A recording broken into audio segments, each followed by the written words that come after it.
Tromsø, on retrouve la civilisation. Beaucoup de trafic, beaucoup de voitures, c'est la sortie des bureaux. Et donc tout le monde fait ses courses. On n'était plus très habitués. Donc encore un grand pont qui enjambe le fjord, je ne connais plus son nom, qui baigne Tromsø. Je me renseigne. Il y avait longtemps. On se croirait presque au carrefour Léonard. Mais on n'est pas nostalgique. Quand je parlais du carrefour Léonard là, tout à l'heure, on n'était pas loin. C'est le Boxon à Tromsø. Et combien de temps qu'on traîne ici dedans? Trois quarts d'heure. Ouais, 3 quarts d'heure. Pour faire quand même 250 mètres. À peu près. Il y avait longtemps. Ça nous manquait pas. Voilà, il est 18h, nous sommes toujours à la recherche de quelque chose de correct à Tromsø. Il y avait un bouchon de dingue qu'on a évité, on a été chercher déjà du gaz, c'est déjà pas mal. Là maintenant, on est en route pour retourner dans le centre-ville. En fait, ils ont fermé le tunnel qui est sous le fjord et donc il n'y a plus qu'un seul accès dans Tromsø, c'est la pagaille. C'est vraiment les rues de San Francisco ici. On est à pic. On a un GPS qui est très fantaisiste, mais bon, on va y arriver. Je sens qu'on va y arriver. On y est au fameux pont de Tromsødalen. Purée, je croyais qu'on n'allait jamais y arriver. Ce soir, c'est pas vraiment top. On a quitté la ville de Tromsø, pas de place au camping. Il y avait un couple qui a pris la dernière place. Il pleut, il fait dégueulasse. Donc on a repéré un autre endroit où on pouvait s'installer pour la nuit, qui est à 22 km. Et on verra demain. Demain est un autre jour. Bonne soirée à tous. Bonjour. Nous sommes le mardi 27 mai. Il fait gris, très gris. Ils ont prévu de la pluie sur Tromsø. On va voir ce qu'on va pouvoir y faire, si on va pouvoir enfin rentrer dans cette ville de misère et trouver un parquet pour aller visiter ne fût-ce que le Polaria. Alors hier soir, comme suite de nos aventures, nous avions trouvé un camping en bout de l'île, à 22 km d'ici, avec une route chaotique affreuse. Et quand on arrive, tout est fermé. On revient sur nos pas, on trouve un parc overnight, dans une clairière, un petit peu isolé. On hésite, on se dit, oh là là, je sais qu'on est en Norvège, mais, en tant que vieux Belge mufiant, ça nous inspirait vraiment pas confiance. Et donc, on s'est posé ici, de nouveau un parc overnight, donc 3 véhicules, 3 places sont pleines, et nous avons passé une excellente nuit. C'est vrai qu'on est en bord de route, mais la nuit, il n'y a pas beaucoup de monde qui passe. À tout à l'heure pour la suite de nos aventures. Coucou, j'ai fait du rangement. Voilà. Donc, j'essaye de ne plus interrompre ma femme, ce qui est très compliqué pour un Vanacker, mais j'essaye. Donc, je suis derrière la vitre. Cathédrale arctique, relativement célèbre, parce que c'est une simple église paroissiale.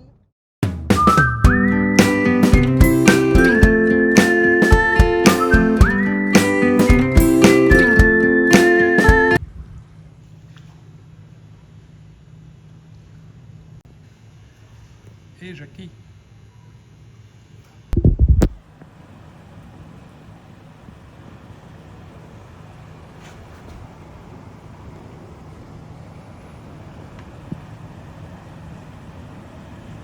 Ça, bien fumé, sur un toast. C'est toujours notre bol, les bouchons.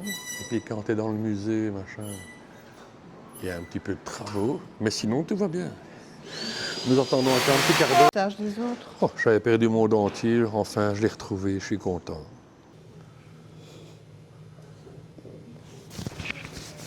Il attend à manger, c'est bientôt l'heure. Voilà, Brigitte va vite aller chercher son équipement et elle va partir avec eux. Moi, finalement, c'est bien parce que j'aurai beaucoup de place dans le camping-car tout seul. Je ne sais pas quand elle revient, elle part 8 jours seulement. Nous avons été donc dans ce musée Polaria, qui est en fait au départ un aquarium, et on a pu voir les phoques, la faune, et surtout ce qui était le plus intéressant, c'est que dans ce musée, nous avons eu droit à 2 reportages superbes. L'un sur les aurores boréales qui nous explique vraiment ce que c'est qu'une aurore boréale avec des images absolument sublimes.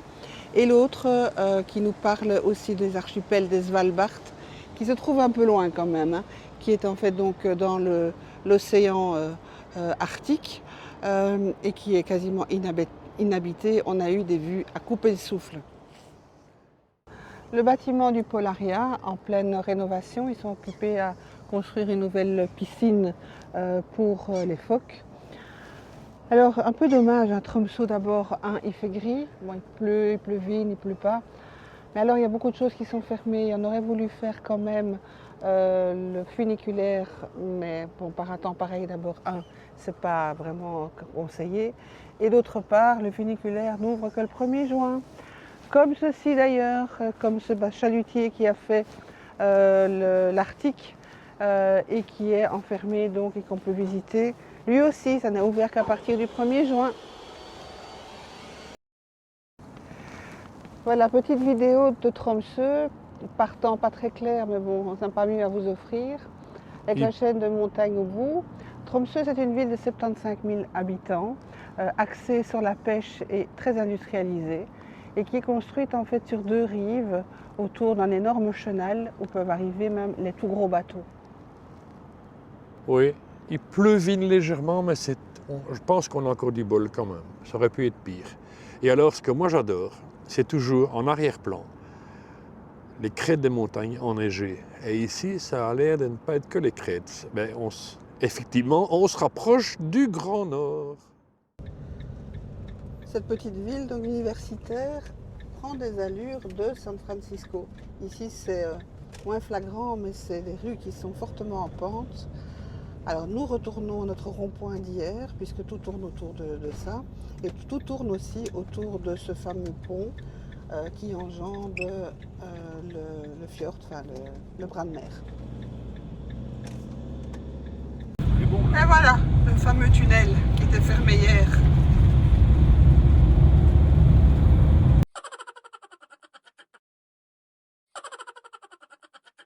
Voilà, nous attendons le ferry.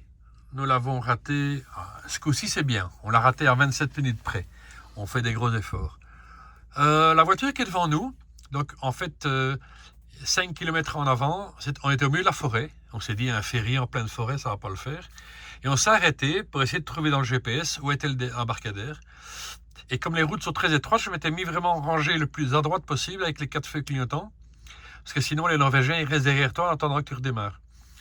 Et une voiture s'est arrêtée devant nous. Elle est venue à pied, la dame, pour demander si elle pouvait nous aider en pensant qu'on était vraiment en panne. Eh bien ça, franchement, chez nous, on aurait juste klaxonné pour dire dégage. Mais on ne serait jamais venu voir si tu avais besoin de renseignements ou d'aide. Voilà, ça c'est à la Norvège. Alors le premier que j'entends encore dire que les Norvégiens ne sont pas courtois et gentils, je ne sais pas où il a vu ça. À bientôt.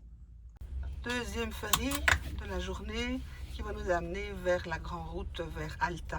De l'autre côté, et de là, on trouvera un endroit pour se poser. Nous sommes posés pour la nuit.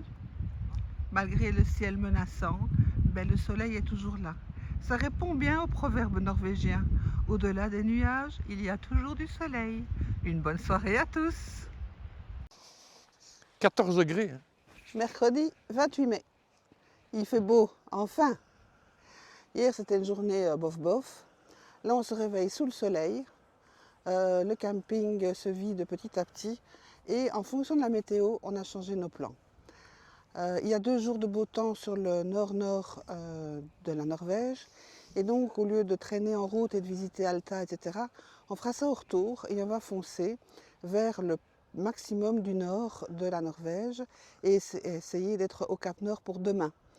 Voilà, parce que demain il fait encore beau et je voudrais bien ne pas rater ça au Cap Nord et pas le voir sous la pluie. Et là, il y a 14 degrés, je suis en t-shirt. 14 degrés à Bruxelles, je serai avec une veste. Ici, je suis en t-shirt parce qu'il fait 53% d'humidité seulement. À tout à l'heure. En route pour Nous 290 km. venons de quitter le camping en route pour un petit 300 km et nous sommes vraiment dans le territoire de la Laponie norvégienne parce que les plaques que l'on rencontre, les plaques de communes, sont traduites à la fois, enfin c'est du norvégien traduit en sami, qui est la population en fait, donc qui occupe la Laponie. En fait, tu peux aller où tu veux, avec cette neige en arrière-plan, la neige fondue au début des montagnes, l'eau, les réverbérations de la montagne dans l'eau. Moi, je trouve ça quand même fabuleux. Et pour faire plaisir à quelqu'un, c'est pas dégueulasse. On vient de franchir un tunnel qui faisait bien 4 km et on se retrouve de l'autre côté de la montagne, enfin, on suppose, parce qu'il n'y avait pas d'eau. Et c'est toujours aussi waouh. La route est vraiment belle et en fait il n'y a que cette route-là pour arriver, traverser de l'est en ouest. Et nous venons de voir une pancarte il n'y a pas très longtemps, Kirkenes, donc à l'extrême est de la Norvège, 775 km. Ben, c'est encourageant.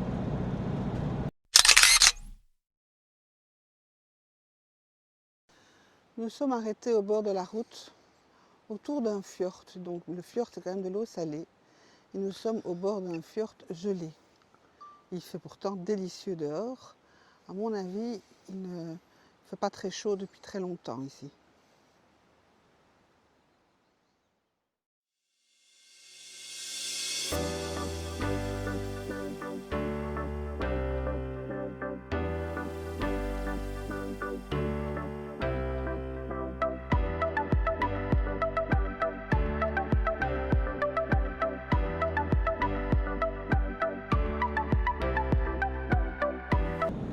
Au détour d'un tunnel, on est de nouveau dans un autre paysage, de la neige partout, on est pourtant qu'à 128 mètres de hauteur.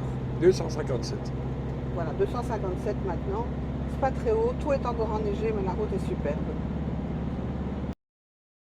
Sortir de ce deuxième tunnel, voilà ce qu'on découvre. On prend une petite route sur le côté pour admirer le paysage. C'est de nouveau que du waouh.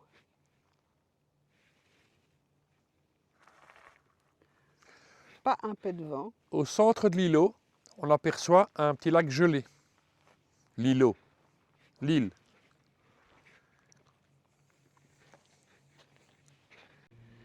Et quand on continue à tourner, on voit de nouveau les fermes d'élevage de saumon. Ils me narguent ces petits saumons. Quelle route, mais quelle route, c'est fabuleux. Arrêt pique-nique ce midi. No comment. Et encore ces paniers à saumon. Je comprends que ce soit bon comme poisson. Dans le cadre dans lequel ils évoluent, ça ne peut être que bon.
Voilà, on va reprendre nos anciennes habitudes. Un viaduc suivi d'un tunnel. Nous laissons Alta sur le côté. On reviendra plus tard, il y a quand même des choses à voir. Nous continuons notre route vers le Cap Nord. Le paysage change. On a quitté le littoral avec le fjord d'Alta, l'Alta Fjord, et la mer de Norvège, pour traverser maintenant pendant 80 km environ la péninsule qui nous mènera au Cap Nord, et nous allons rejoindre la rive vers la mer de Barents. J'imaginais que le Cap Nord, enfin la route qui mènerait au Cap Nord, serait montagneuse, d'accord, mais serait plus col de montagne. Ici, c'est relativement plat. On longe des lacs gelés, des montagnes enneigées. Il fait combien de degrés là? Il y a 15 degrés. Et il fait 15 degrés. C'est assez surnaturel.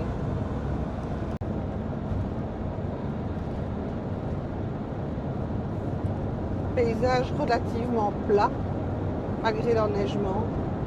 Je serais vraiment attendu à voir des montagnes vers le Cap Nord. La route 66, mais en hiver. C'est fou ce que ça nous inspire, cette route. C'est assez extraordinaire. Il y a peut-être un peu trop de neige pour la route 66. Mais il y a trop de neige.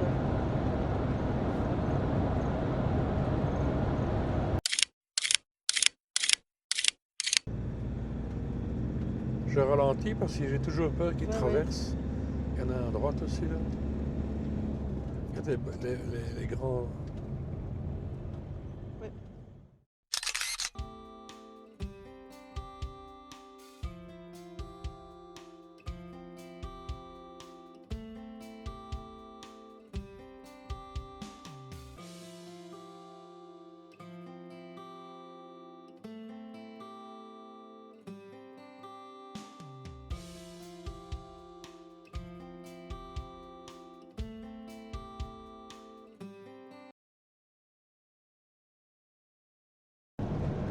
Voilà, 17h40, il fait toujours beau, il fait toujours soleil, c'est le plus important, la lumière sans le sait. Il nous reste 2 heures pour retourner, pour aller jusqu'au Cap Nord. On a décidé de le faire ce soir parce qu'on est sûr de la météo. Nous longeons un estuaire, ou je ne sais pas très bien comment on peut dire, est-ce un fjord, est-ce un chenal. En tout cas, on approche de la mer de Barents. Ici, ils appellent ça, si je ne dis pas de bêtises, le Porsvangen, ça ne vous dira rien, comme à moi. Donc c'est vraiment un grand bras de mer qui rentre en fait donc jusqu'aux côtes. Il n'y a pas beaucoup de gros bateaux qui peuvent venir jusqu'ici puisque visiblement il n'y a pas assez de fond. Paysage après un tunnel. On remonte, on n'a pas l'impression de remonter du tout, mais on remonte quand même.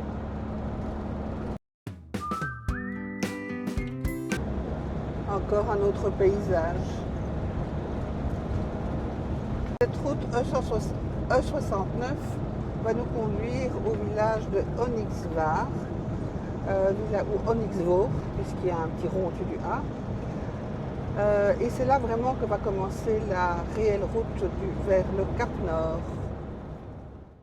Voilà, on est dans le tunnel du Nordkap, tunnel donc qui passe sous l'eau, 212 mètres en dessous de l'eau, et qui mesure en longueur plus ou moins 7 km, qui va relier l'île où se trouve le Nordkap, l'île de Majorø, au continent.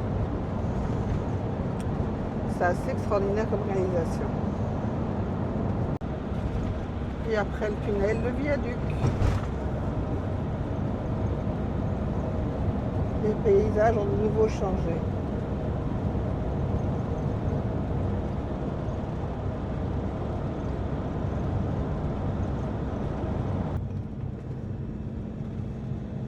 Skarsvåg, Nordkap.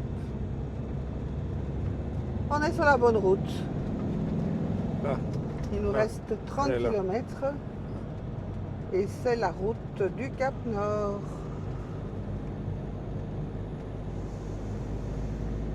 C'est parti!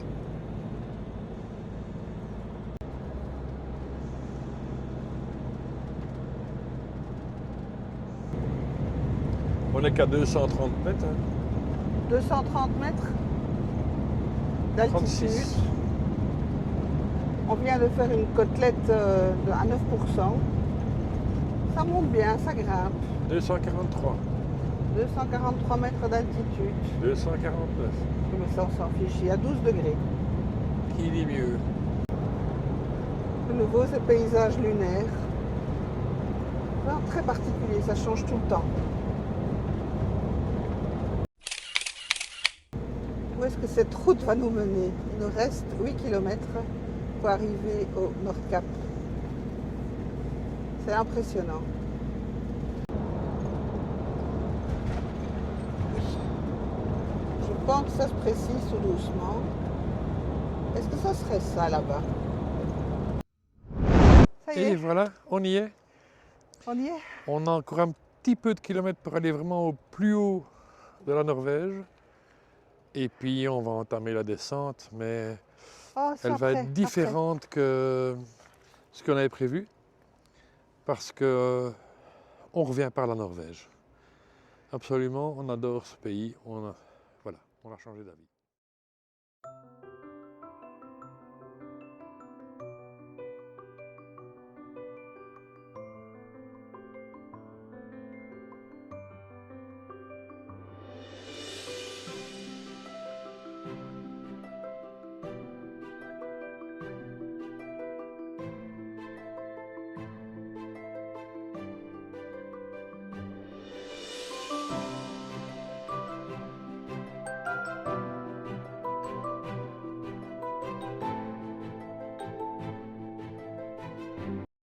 Il est minuit 9.